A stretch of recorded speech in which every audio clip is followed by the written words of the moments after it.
Reconciliation means truth-telling, sharing of historical narratives or dialogue to transform relations among groups. Peace to flourish, replacing fear by non-violent coexistence, building confidence and trust, and developing empathy. Ladies and gentlemen, wrongs of the past never be repeated. Acknowledge our past through education and understanding. Education is a passport, for progress. Education is a passport to progress. And today, education means peace. We promote peace, right? We want to promote peace by giving education to everyone. Give me one pen, one school, one teacher to transform the world. That is the power of education. And by education, you can transform. It can be converted into extraordinary time, extraordinary moments for a transformative lives. It can happen only through education. Education is a power. Education is a magic. Education is a weapon. And that is the power of the education. In fact, reconciliation should be accompanied by justice. Otherwise, it will not last. While we all hope for peace, it shouldn't be peace at any cost, but peace based on principles and justice. The practice of peace and reconciliation is one of the most vital and artistic of human actions. Today's reconciliation must be broader, deeper, and inclusive. The past is a central dimension of reconciliation. But reconciliation is essentially about the future, moving from a divided past towards a shared future, and to build relations for the future.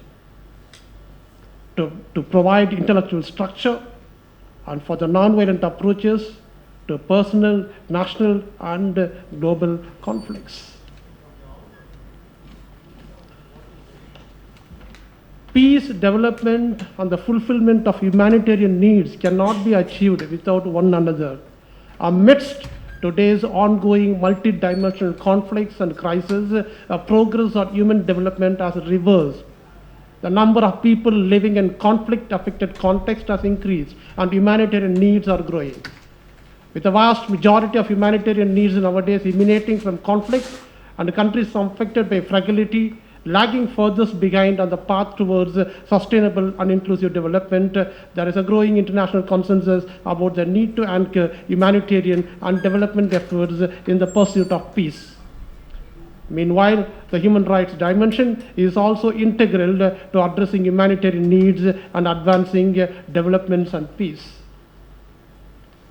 The Sustainable Development Goals, SDG 16, talks about peace, justice, and strong institutions. It is all about, the goal 16 is about promoting peaceful and inclusive societies, providing access to justice for all, and building effective, accountable, and inclusive institutions at all levels. People everywhere should be free of fear from all forms of violence and feel safe as they go about their lives, whether their ethnicity, faith, or any other. Peace is a fundamental precondition for social and economic development. Without peace, societies are often plagued by conflict, violence, and instability, which can hinder progress and result in the loss of lives and resources. Ladies and gentlemen, let me touch upon something on peace for the next 5 to 6 minutes. The concept of peace is defined and understood in various ways. Understanding peace as the absence of violence is a limited vision. Peace encompasses happiness and harmony among living beings. In a wider understanding, peace is the nature and goal of every sentient being. Being peaceful is living in friendship with oneself and with every creature. Peace is indivisible, but peril anywhere can be a threat to peace everywhere. Violence anywhere is a threat to peace everywhere.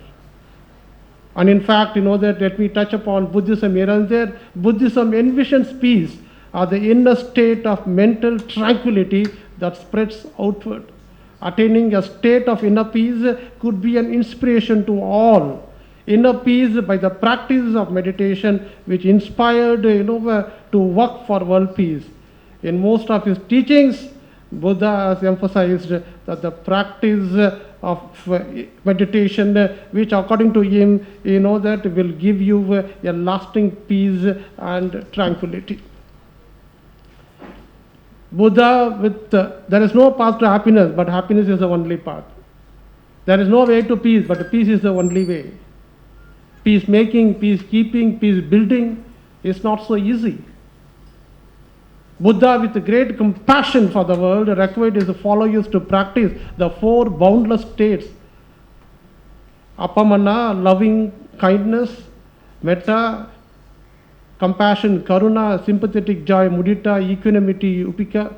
This practice of metta or universal love begins by suffusing one's mind with universal love and then pervading it to one's family, then to the neighbors, then to the village, country, and the four corners of the universe. According to Buddhism, conflict, intolerance, and disharmony arises out of desires, hatred, and ignorance.